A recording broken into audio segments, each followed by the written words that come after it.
Menjadi orang sukses itu bisa dipelajari. Ibaratnya seperti sebuah otot, ketika kamu melatihnya secara rutin, maka kamu akan semakin mudah untuk menghadapi tantangan hidup dan mencapai apa yang kamu inginkan. Ini memang tidak mudah, tapi kamu bisa memulainya dengan berhenti membuat alasan. Manusia sering mengalami sebuah paradoks. Di satu sisi, kita butuh sebuah alasan untuk membuat kita merasa kalau kita adalah orang yang rasional. Tapi di sisi lain, kita sering menggunakan alasan untuk menjustifikasi kenapa kita tidak melakukan komitmen yang sudah dibuat. Banyak alasan muncul karena kita seringkali tidak memberikan prioritas utama pada hal yang kita merasa kita inginkan dalam hidup. Salah satu alasan terbesar adalah kita merasa tidak punya waktu. Tapi ketika kamu merasa hal itu adalah prioritas, maka kemungkinan besar kamu akan menghentikan apapun yang kamu kerjakan sekarang untuk memenuhi komitmen tersebut. Ingat, ketika kita melakukan sesuatu, maka hal ini butuh niat yang kuat dan perhatian penuh. Kamu akan selalu menemukan alasan kenapa kamu tidak bisa mengerjakan sesuatu. Jadi, ketika kita berhenti menggunakan alasan untuk menjustifikasi diri, maka kita sedang meningkatkan peluang kita untuk berubah, menjadi lebih realistis, dan menjalani hidup yang lebih memuaskan. Halo semuanya, nama saya Michael. Selamat datang di channel saya, Sikutu Buku. Kali ini saya akan bahas buku The Achievement Habit karya Bernard Roth. Buku ini membahas bagaimana kita bisa berhenti berharap sesuatu untuk berubah dan mulai mengambil aksi nyata untuk berubah. Ada sebagian orang yang sepertinya jago banget bisa menyelesaikan semua tugas yang diberikan dengan baik, atau mencapai tujuan besar yang sudah dipasang. Apa rahasianya?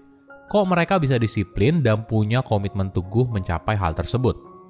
Jawabannya bukan ada pada dalam genetika mereka. Tapi siapapun bisa belajar untuk punya performa yang tinggi. Mungkin hal yang menghalangi antara apa yang kita inginkan adalah karena kita suka membuat alasan di kepala kita. Alasan ini yang menghambat kita mengubah masalah yang utama, yaitu perilaku kita sendiri. Alhasil, kita melakukan kesalahan yang sama terus-menerus, lagi dan lagi. Banyak dari perilaku kita merupakan hasil dari sebuah kebiasaan daripada sebuah pemikiran rasional. Kamu melakukan apa yang kamu lakukan, lalu kamu membuat alasan untuk menjustifikasi apa yang kamu lakukan. Banyak hal di dunia berada di luar kendali.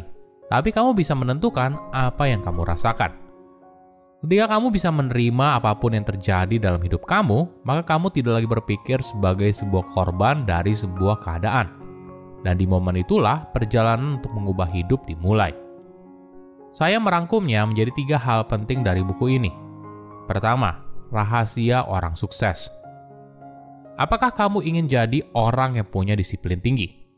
Apakah kamu ingin meraih target besar yang sudah kamu buat? Atau kamu ingin mencapai resolusi yang sudah kamu buat di awal tahun? Tentu saja mau kan? Tapi bagaimana caranya? Mungkin kamu harus melihat gap antara apa yang kamu inginkan dan apa yang harus dikerjakan. Contohnya begini, bayangkan kamu ingin mengambil sesuatu dari tangan orang lain. Ketika kamu hanya coba-coba, orang lain akan melihat juluran tanganmu, lalu mengencangkan kepala mereka. Di skenario tersebut, kamu tidak menggunakan tenaga yang cukup dan kamu tidak bergerak lebih cepat. Nah, bagaimana kalau kamu melakukan alternatif lain? Daripada kamu coba-coba, kamu langsung merebut barang tersebut dari genggaman tangan orang lain. Dengan begitu, orang itu tidak punya cukup waktu untuk melawan. Intinya, mungkin hambatan satu-satunya adalah dirimu sendiri.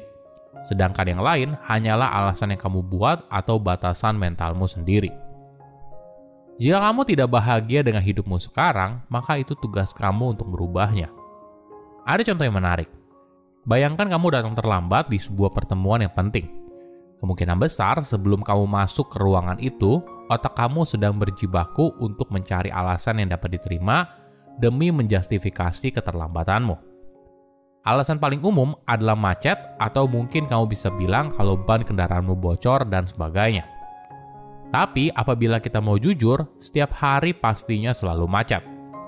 Kamu tidak pergi lebih awal karena sebenarnya kamu tidak menaruh prioritas tinggi pada pertemuan itu. Jadi, berhenti mencari alasan karena hal ini akan menghambat kamu untuk membuat keputusan yang lebih baik dan benar-benar mengubah perilaku yang kamu inginkan. Kedua, makna atas apa yang ingin kita lakukan. Kita seringkali memberikan makna pada apapun. Ketika kita menghadapi bos yang tidak kompeten atau rekan kerja yang punya kinerja buruk, kita seringkali lupa kalau persepsi kita merupakan hal yang subjektif.